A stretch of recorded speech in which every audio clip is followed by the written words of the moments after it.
ஓம் முருகா போற்றி. ஓம் சரவண பவ.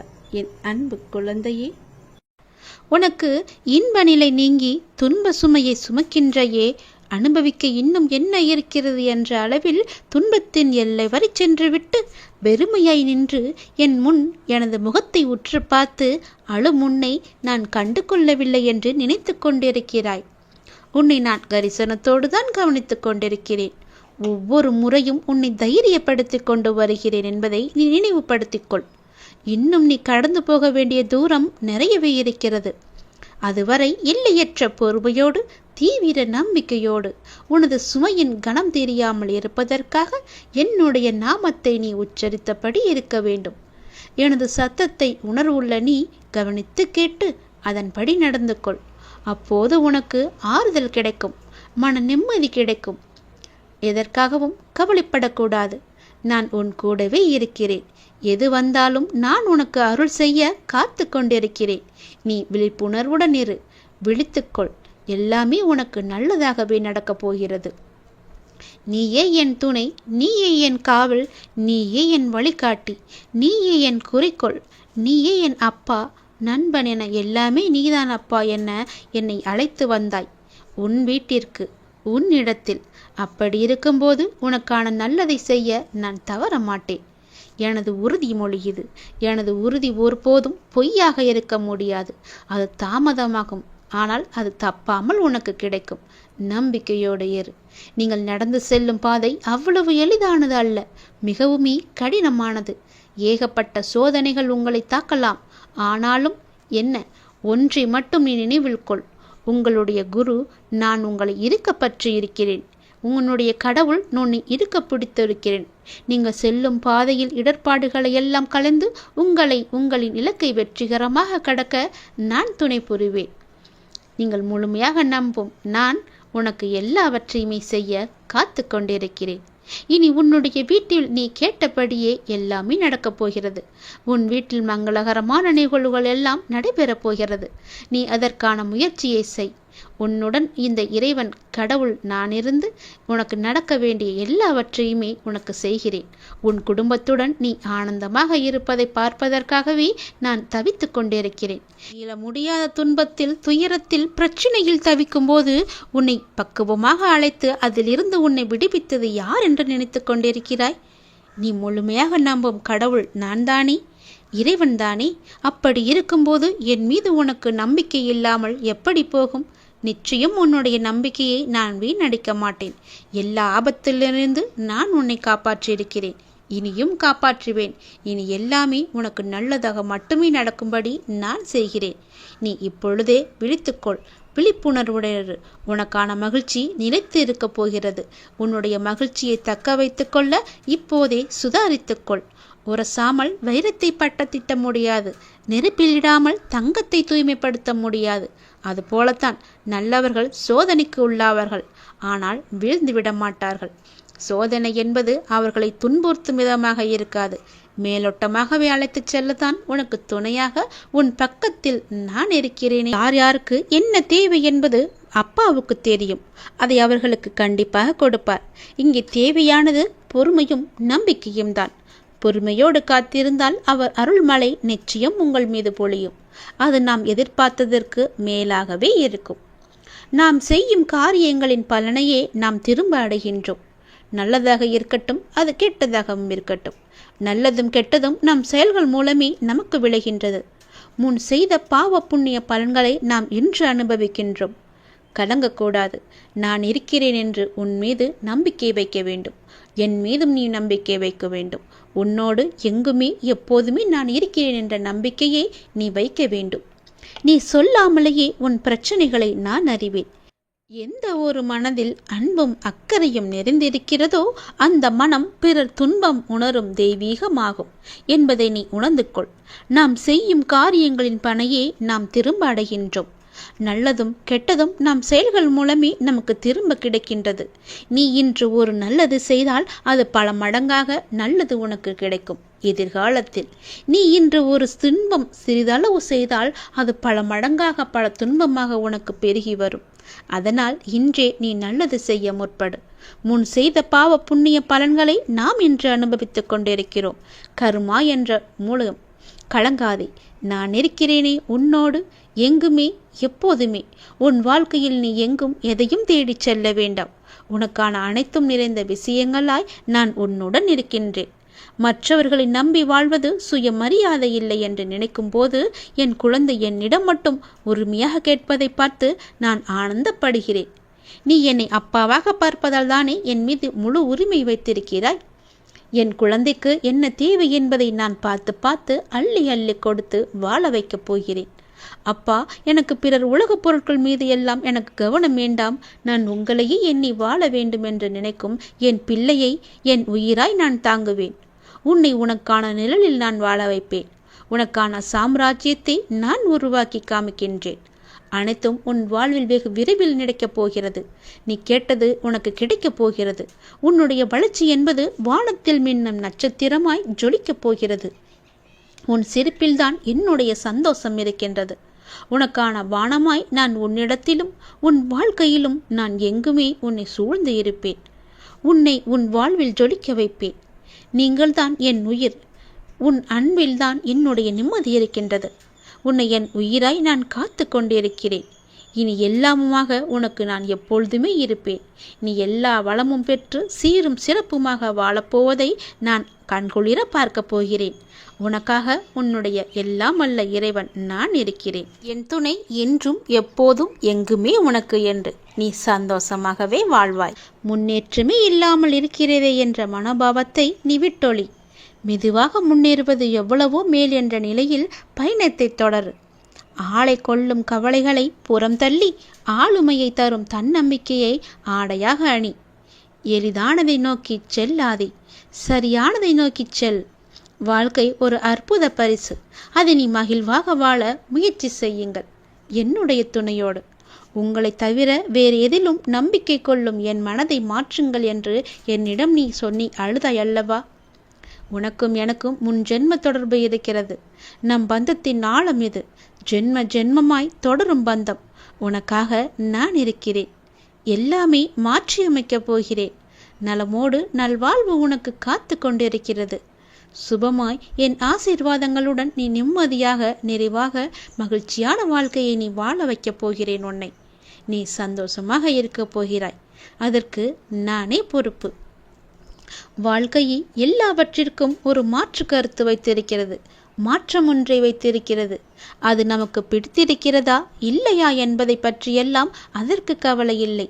சூழ்நிலைக்கு ஏற்ப நீ உன் மனதை திடப்படுத்த வேண்டும். 2 வார்த்தை பேச வேண்டிய இடத்தில் அதிகம் பேசுவது தவறு. ஆலோசனை கூறும்போது உன் கருத்தை பிறரிடம் கூறி சொல்வது தவறு. அதுபோல் நேர்மையாக பயணித்து தோற்பதும் முடிந்தவரை போராடிய பின் தோற்பதும் வெற்றி பெற்றதற்கு சமம் என்று அர்த்தம் கொண்டு மீண்டும் மீண்டும் நீ முயற்சி செய். உனக்கு வேண்டியதை பிறரிடம் இருந்து எதிர்பார்த்தால் அது எப்போதும் கிடைக்காது. உனக்கு வேண்டியதை நீதான் முயற்சி செய்து அடைய வேண்டும். வெற்றியா தோல்வியா என்பதல்ல வாதம். ஆடுகளத்தில் இருக்கிறாயா என்பதை மட்டும் நீ அடிக்கடி உறுதிப்படுத்திக்கொள். உயிரை தொங்கும் மாங்காய்க்காக கல்லுயர்த்தும் சிறுவனை நீ கவனித்துப்பார். எரியும் கற்கள் தோல்வியை தழுவுகின்றனவே என்று கைவிட்டு போவதில்லை. கடைசியில் ஒரு காயாவது அவன் கையில் விழும் வரை அதுவரை களைப்படைய மாட்டான். அவன் மனமும் அப்படித்தான், அவனுடைய கரமும் அப்படித்தான். அதுபோல உன் தோல்விகளையே கற்களாக்கி கவனம் சிதறாமல் வெற்றி கனியை குறிப்பார்த்து எறிய கற்றுக்கொள். எத்தனை முறை கல் எறியப்பட்டுகிறது என்பதல்ல கணக்கு. கனி கைவசம் வருகிறதா என்பதில்தான் உன்னுடைய கவனம் இருக்க வேண்டும். வெற்றியை கொண்டாட எவராலும் இயலும். தோல்வியை ஏற்று துவளாது இருக்க ஒரு சிலரால் மட்டுமே முடியும். அந்த ஒரு சிலரில் நீயும் ஒருவனாக இருந்தால் வெற்றி கோப்பையை நீ விரைவாகவே பெற்றுவிடலாம். அது உன் கையிலே கிடைத்துவிடும். வெற்றி முழக்கம் உன் வீட்டு கதவை தட்டும். நான் இருக்கிறேன். உனக்கு எப்போதுமே உன் கூடவே இருப்பேன். நீ நிச்சயம் முன்னேறுவாய். உன் மனதில் எதிர்காலத்தை பற்றிய பயம் என்றாயிருந்தால் அதை தூக்கி எறிந்துவிடு. எனக்காக என்னுடைய அப்பா, என்னுடைய இறைவன், என்னுடைய குரு எனக்காக இருக்கிறார் என்ற நம்பிக்கையோடு இரு. எல்லாவற்றையுமே தூக்கி எறிந்துவிடு. உன்னோடு நான் இருக்கிறேன். பக்க பலமாக, உற்ற துணையாக, உற்ற தோழனாக, நல்ல நண்பனாக, உனக்கு உறவினராக, உற்றாராக, எல்லாமாக நான் இருக்கிறேன். பிறகு எதற்காக நீ கலங்க வேண்டும்? எல்லாமே உன்னை தேடி வரும்படி நான் செய்கிறேன். எல்லா பொறுப்பு நானே எடுத்துக்கொள்கிறேன். நீ நன்றாகவே இருப்பாய். உன்னுடைய வாழ்க்கையில் நீ எப்படி எதிர்காலத்தில் முன்னேறப் போகிறோம் என்ற கவலையோடு, மனதில் குழப்பத்தோடு எப்போதுமே இருந்து கொண்டிருக்கிறாய். அது உனக்கு தேவையே இல்லாத விஷயம். நீ கவலையே படாதே. விரைவில் உனக்கான மாறுதல்கள் எல்லாம் ஏற்பட போகிறது. அந்த மாறுதல்கள் எப்படி இருக்கும் என்று நீ பயப்படாதே. அது நன்றாகவே இருக்கும். உன் எதிர்கால வாழ்க்கைக்கு ஏற்ற மாறுதல்களாக இருக்கும். நல்ல மாறுதல்களாக இருக்கும். அந்த மாறுதல்கள் ஏற்பட போகிறது. விரைவாகவே உன் வாழ்வில் அனைத்து மங்களங்களுமே உண்டாகப் போகிறது. உன் முன் ஜென்ம தொடர்பு ஒன்று உன்னை தேடி வரப்போகிறது. எப்போதோ உள்ள தொடர்பு உன்னை தேடி வந்து கொண்டிருக்கிறது.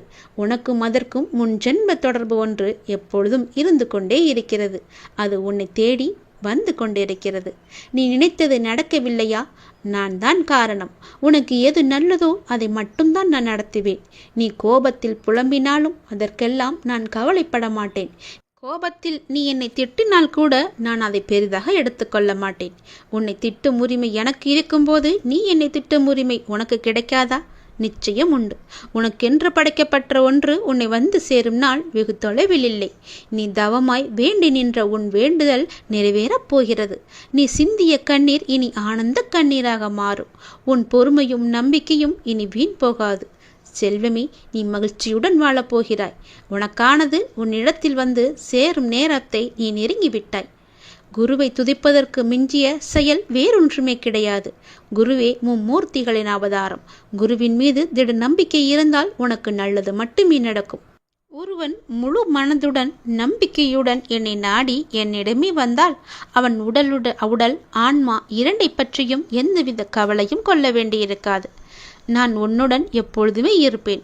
உனக்குள்ளே இருப்பேன். உனக்கு புறத்தும் இருப்பேன். நீ எப்படி இருந்தாலும் என்ன செய்தாலும் அவ்வாறு நான் உனக்கு துணையாகவே இருப்பேன். தேவர்களும் பிறப்பெடுக்க விரும்பும் மானிட பிறப்பில் செய்வதற்கு எத்தனையோ இருக்கின்றது. இது தெரியாமல் மாயையில் திளைத்து பொறாமை, கோபம், துவேஷம், உதாசீனப்படுத்துதல் போன்ற செயல்களில் நாம் உழன்று கொண்டிருக்கிறோம். புனரபி ஜனனம், புனரபி மரணம் என்பது போல இந்த உலோகத்தில் பிறப்பதும் இறப்பதுமான சுழற்சி நடந்து கொண்டுதான் இருக்கும். எதற்காக இந்த மனித ஜென்மம் எடுத்திருக்கிறோம் என்று கேட்கிறார் ஒருவர். பல வகைகளில் வழி தவறி ஓடும் மனதை அவர் மீது வைத்து கவலை இல்லாமல் இருக்கும்படி கோருகிறார். வழி தவறிய மனதை அப்பாவிற்கு அர்ப்பணம் செய்ய வேண்டுமென்றால் முதலில் நம் மனதை நாமே கட்டுப்படுத்தி அதற்கு பிறகு பகவானுக்கு நாம் அர்ப்பணம் செய்ய வேண்டும். அவ்வாறாக நம்முடைய மனதை கட்டுப்படுத்த வேண்டுமென்றால் அது பூரண விசுவாசத்துடன் செய்யப்படும் பூஜை, பஜனை, பாராயணம், பலவிதமான வேள்வி பூஜைகள் என பலவாறு இருக்கிறது. அவற்றால் மட்டுமே முடியும். கலியுகத்தில் நாமஸ்மரணை மட்டும் போதும் என்கிறார் நம்முடைய கடவுள். கண்மூடித்தனமாக இல்லாமல் எனது பக்தர்களாக இருங்கள் என்பதை நினைவு கூறுகிறார். கவனத்தோடு மனதை ஒருமுகப்படுத்தி கொண்டு என்னுடைய நாமத்தை நீங்கள் ஸ்மரணம் செய்து கொண்டே வாருங்கள். உங்களுடைய வாழ்வில் எல்லாமே நல்லதாகவே அமையும். கடல் அலை போல 1000 துன்பங்கள் எனக்கு வந்தாலும் நான் விரும்பும் இறைவன் என்னை கச்சியம் கரை சேர்ப்பார் என்ற நம்பிக்கை உனக்கு முழுமையாக இருக்கிறது. அதனால் எந்த கவலை, எந்த துன்பம் வந்தாலும் உன்னை ஒன்றும் செய்துவிட முடியாது. நானே பார்த்து கொள்கிறேன். எல்லா பொறுப்பும் என்னுடையது. அப்பா இறைவன் நான் இருக்கும்போது உனக்கு ஏன் இந்த வீணான கவலை? எல்லாவற்றையுமே இறைவனிடம் செலுத்து. எல்லாம் நல்லதாகவே நடக்கும். நல்லதே நடக்கட்டும். அவசர முடிவுகளை தவிர்த்து பகவான் மீது நம்பிக்கை வைத்து அவரின் கட்டளைக்காக காத்திருப்பவர்களுக்கு கண்டிப்பாக ஏதோ ஒரு மனித உயிரின் மூலமாக உதவி செய்வார் கடவுள் என்பது நிச்சயம் உண்மை. சிலர் தங்களுக்கு அசாதாரணமான திறமையும் எந்த ஒரு கடினமான பணியையும் நிறைவேற்றும் இணையற்ற சக்தியும் இருப்பதாக கருதுகின்றனர். இந்த ஆணவமான பன்மையால் அவர்கள் செய்யும் எந்த பணியும் எதிர்பார்த்த பலனை தராது. தன்னம்பிக்கை என்பது நல்லதுதான், ஆனால் எல்லை மீறினால் அது ஆபத்தானது. மனித ஆற்றல் மற்றும் சக்தியின் வரம்புகளுக்கு அப்பால் தெய்வீக சக்தி உள்ளது என்ற உண்மையை பார்க்க வேண்டும். நம்மை குருடாக்கும் அகங்காரத்துடன் இணைந்த அகந்தை மனிதனின் வீழ்ச்சிக்கு பெருமையே. முதன்மை காரணம் அகந்தைதான். ஒரு குறிப்பிட்ட பிரச்சனையை எதிர்கொள்ளும் போது சிலர் அதை சமாளிக்கும் திறன் கொண்டவர்கள் என்று கருதுகின்றனர். பிரச்சனையின் தன்மையை புரிந்து கொள்ளாமல் அவசர முடிகளை எடுத்து பரிதாபமாக தோல்வியடைந்து நஷ்டத்தையே சந்திக்கின்றனர். ஆனால் நமது வாழும் கடவுளான இறைவனிடம் பிரார்த்தனை செய்வது மூலம் நமது பிரச்சனைகளுக்கு தீர்வு காண முடியும். நமது செயல்களில் வெற்றி பெற முடியும். கடவுளின் அருளையும் வெற்றியையும் அவசரத்தில் பெற முடியாது என்பதை நீங்கள் உணர வேண்டும். கடவுளிடமிருந்து நமது பிரச்சனைகளுக்கு சரியான தீர்வு கிடைக்க நாம் நம்பிக்கையுடனும் எதிர்பார்ப்புடனும் காத்திருக்க வேண்டும். ஒரு பூ பூப்பது அல்லது ஒரு பழம் பழுக்க வைப்பது கடவுளுடைய விருப்பத்தால் மட்டுமே சாத்தியமாகும். அது கூட சிறிது நேரம் எடுக்கும். அதுபோல நமது பிரச்சனைகளை சிக்கல்களை எல்லாம் தீர்க்கும் போது கடவுளுக்கு வழிகாட்டுதலுக்காக கொஞ்சம் பொறுமையாக நாம் காத்திருக்க வேண்டும். கடவுளின் வழிகாட்டுதல் நமக்கு தேவை என்று நினைக்கும் பட்சத்தில் நாம் பொறுமையாக நம்பிக்கையுடன் காத்திருக்க வேண்டும். எதிர்பார்ப்புடன் காத்திருப்பது தவிர்க்க முடியாதது.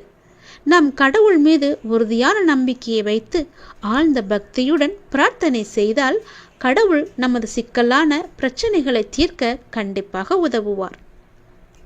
எந்த வேலையை செய்தாலும் சரி, ஒவ்வொரு கணமும் அசைக்க முடியாத நம்பிக்கையை கடவுள் மீது நாம் கடைப்பிடித்தால் பக்தன்தான் விரும்பிய மனோதாரங்கள் அனைத்திலும் நிறைவு பெறுவான்.